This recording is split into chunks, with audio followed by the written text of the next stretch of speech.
బద్దంగా పట్టు మహాదేవి కోనేరు సుందరీకరణ పనులు టెక్కలి పట్టణంలోని పట్టు మహాదేవి కోనేరు సుందరీకరణ పనులను ప్రణాళికాబద్ధంగా పూర్తి చేయాలి అని రాష్ట్ర వ్యవసాయ శాఖ మంత్రి కింజరాపు అచ్చెన్నాయుడు అన్నారు. పర్యటనలో భాగంగా పట్టు మహాదేవి కోనేరులో జరుగుతున్న సుందరీకరణ పనులను జిల్లా కలెక్టర్ స్వప్నిల్ దినకర్ పుణ్కర్ మంత్రి పరిశీలించారు. ప్రణాళిక ప్రకారం చేపడుతున్న పట్టు మహాదేవి కోనేరు అభివృద్ధి పనుల వివరాలు, కోనేరు రక్షణ గోడ, రివేటింగ్ పనులు, వాకర్స్ ట్రాక్, ఆహ్లాదాన్ని ఆకర్షణకు ఏర్పాటు చేయనున్న అచలనం వస్తుల కల్పన పనులకు మంత్రికి ఆర్డీఓ కృష్ణమూర్తి వివరించారు. ఈ సందర్భంగా ఆయన మాట్లాడుతూ పట్టణానికి మణిహారంలా నిలిచేలా తీర్చిదిద్దాలి అని అన్నారు. ప్రజలు, సందర్శకులకు ఆహ్లాదకరంగా, ఆకర్షణీయంగా, కొత్త అనుభూతిని పొందే విధంగా ఉండనుంది అని, నాణ్యతా ప్రమాణాలను పాటించి అనుకున్న సమయంలోగా సుందరీకరణ పనులు పూర్తి చేయాలి అని మంత్రి ఆదేశించారు. అంతకుముందు పట్టు మహాదేవి కోనేరుపై ఉన్న శ్రీ వైభవ వెంకటేశ్వర స్వామిని మంత్రి దర్శించుకున్నారు. స్వామివారి సన్నిధిలో భక్తి శ్రద్ధలతో ప్రత్యేక పూజలు నిర్వహించారు. పురోహితులు వేద మంత్రాల మధ్య ఆశీస్సులను అందించారు. తీర్థ ప్రసాదాలను అందజేశారు. శాసనసభలో చేతులు జోడించి వేడుకున్నాం. కానీ ఆ మనిషికి మనసు కలగలేదు.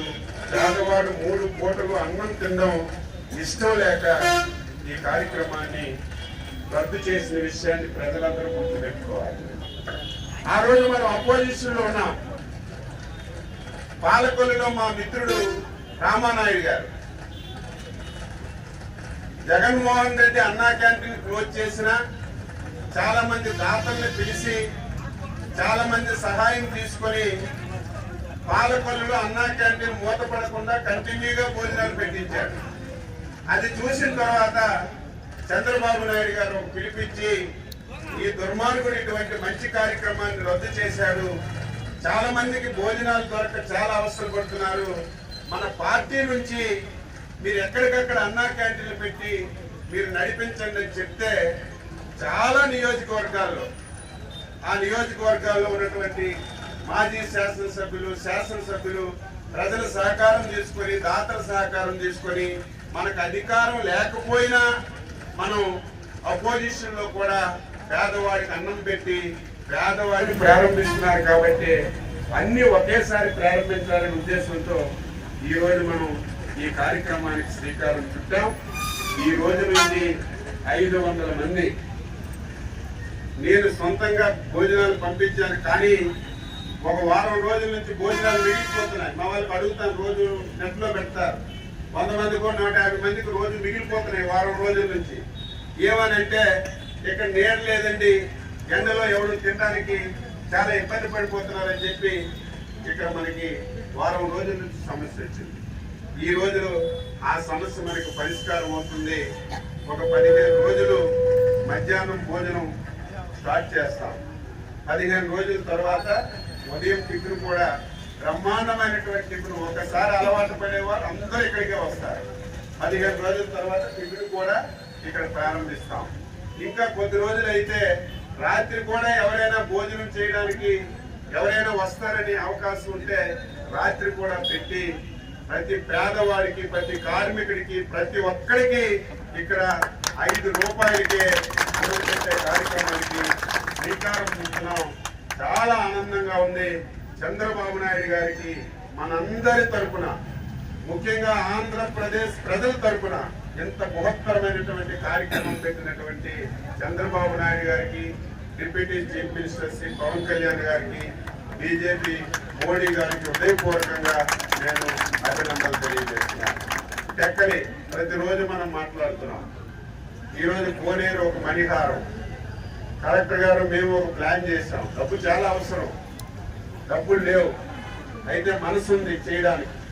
మార్గాలు అన్వేషిస్తున్నాం.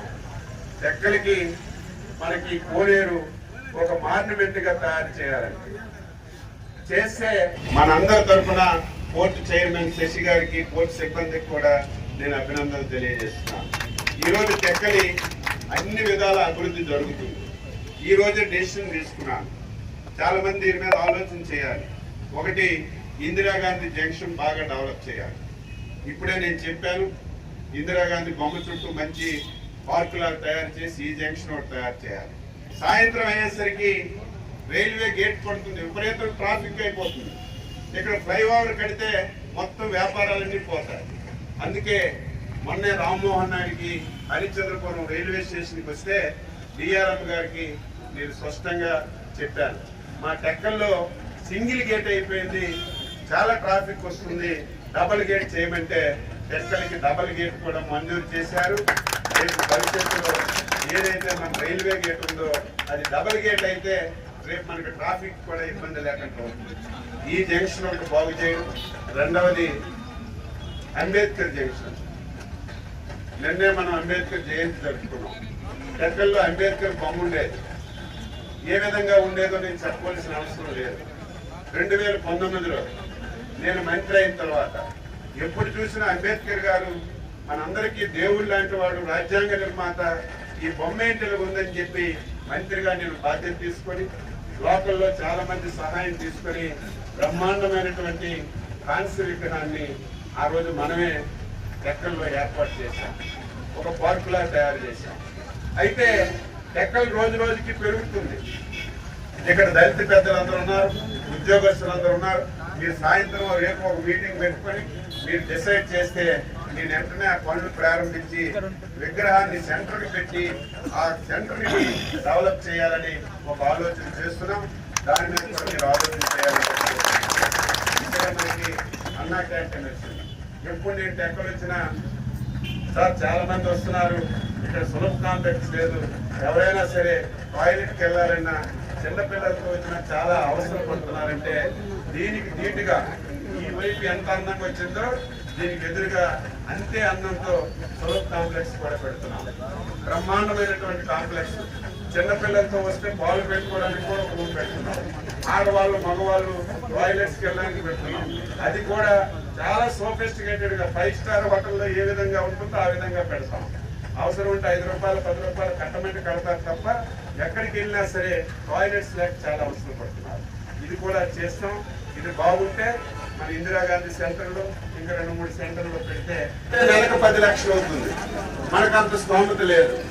ఆ రోజు నేను రాష్ట్ర పార్టీ అధ్యక్షుడిగా ఉండి నాకు తెలిసినటువంటి మిత్రులందరికీ మాట్లాడి నా నియోజకవర్గంలో కూడా మీరు అన్నా క్యాంటీన్లు పెడతాను, మీరు సహాయం చేయండి అంటే మనకి ఈ రోజు వరకు చాలా మంది దాతలు సహాయం చేయడం వల్ల మన దగ్గర ప్రభుత్వం అన్నా క్యాంటీన్ లేకపోయినా మనం 3-4 సంవత్సరాల నుంచి టెక్కల్లోను కోటబొమ్మల్లోను రోజుకి 900 మందికి అన్నం పెట్టిన విషయం ఈ సందర్భంగా గుర్తు చేస్తున్నాను. మొదట ప్రభుత్వం అన్నా క్యాంటీన్లు ఒక్క మున్సిపాలిటీలోనే ఇచ్చింది, కార్పొరేషన్లు మున్సిపాలిటీల్లో ఇచ్చారు. ఇప్పటి వరకు 207 అన్నా క్యాంటీన్లు నడుస్తున్నాయి మున్సిపాలిటీల్లో. రూరల్ ఏరియాలో ఎక్కడా లేదు.